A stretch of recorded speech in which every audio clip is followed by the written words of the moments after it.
In the heart of Nairobi, Joy lived with her husband, Joseph, and their 2 children, Joshua and Zoe. Known across the community for her kindness, she worked as an accountant in a large corporate office, but not everyone appreciated her virtue. Her co-workers, Mwangi and Brenda, plotted to frame her for theft. Yet in the end, Joy's kindness brought her redemption. One evening, after a long day at work, Joy sat with her sister Ruth, sipping tea under the warm glow of a lantern outside her house. The children played nearby, their laughter carrying through the quiet evening air. "Joy, you've done so much for us," Ruth began, her voice soft but sincere. "Sometimes I feel like it's too much. Ken's tuition, Vivian's books. How do I ever repay you?" Joy shook her head, smiling gently. "Repay me? Ruth, we are family. Your children are like my own. I want them to have a better future, just as you do. Isn't that what family is for?" Ruth sighed, her eyes brimming with gratitude. "I don't know how you do it.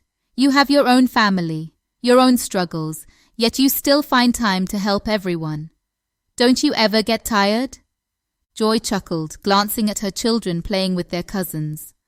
"When you see them happy, when you see them succeed, how can you be tired? It's their future, and if we don't give them the chance, who will?" Ruth reached out and held her sister's hand.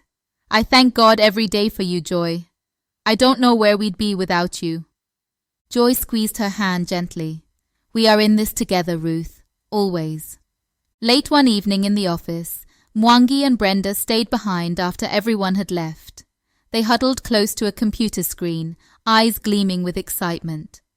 "Brenda, look at this," Mwangi said with a smirk, typing furiously on the keyboard.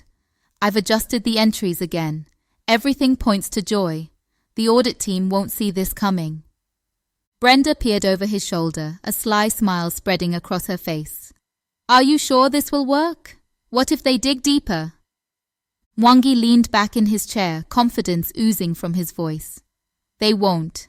Joy's signature is all over these transactions. No one's going to suspect us.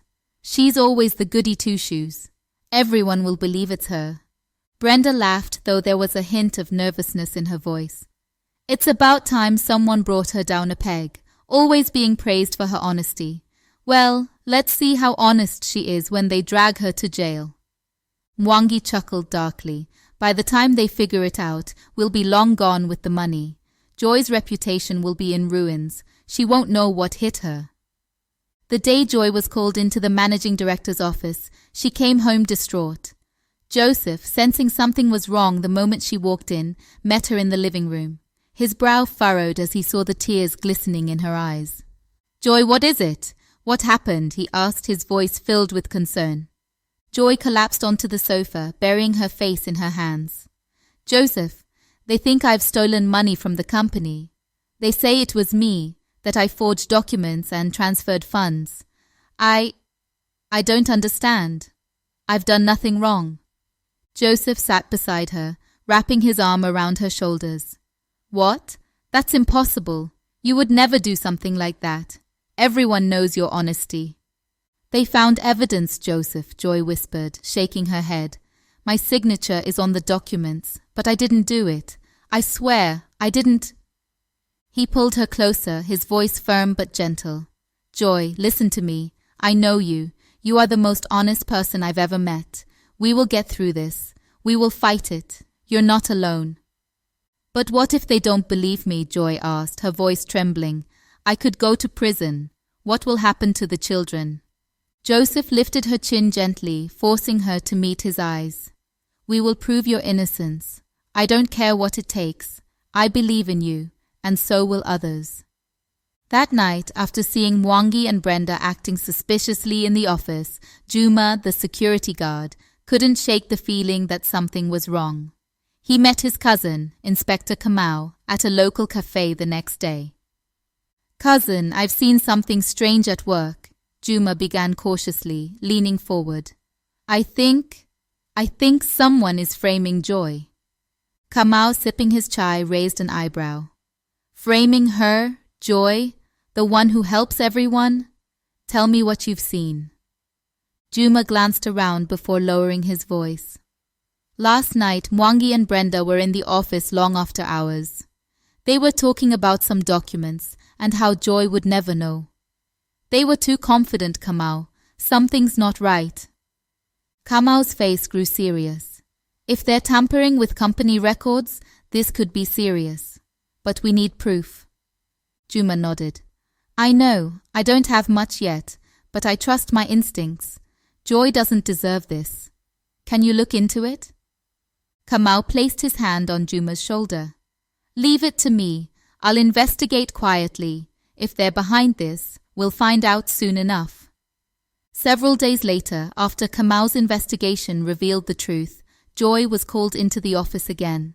This time, it wasn't an accusation, but an apology. The managing director, Mr. Otieno, stood up from his desk as Joy entered, his expression one of deep regret. Joy, please sit, he began, motioning toward the chair. I owe you an apology on behalf of the company. After further investigation, we've discovered that Mwangi and Brenda were behind the stolen funds. They framed you. Joy's eyes widened in shock. Mwangi and Brenda? But why? I've never wronged them. Mr. Otieno sighed, rubbing his temples. Jealousy, greed, it's a shame. But thanks to Juma and his cousin, we were able to uncover the truth. The police are handling it now. Joy sat quietly, the weight of the past weeks lifting off her shoulders. She looked up, her voice steady but emotional. I didn't expect this. I didn't even know Juma was involved. Mr. Otieno smiled. Your kindness, Joy, has always inspired loyalty. You helped Juma once, and now he helped you. What you give to others always comes back. Joy smiled softly, tears welling in her eyes. I'm just relieved the truth is out. That evening, as Joy returned home, the streets of Nairobi seemed a little brighter. The kindness she had shared with so many had saved her in the end, and she knew deep in her heart that no betrayal could ever dim the power of generosity and truth.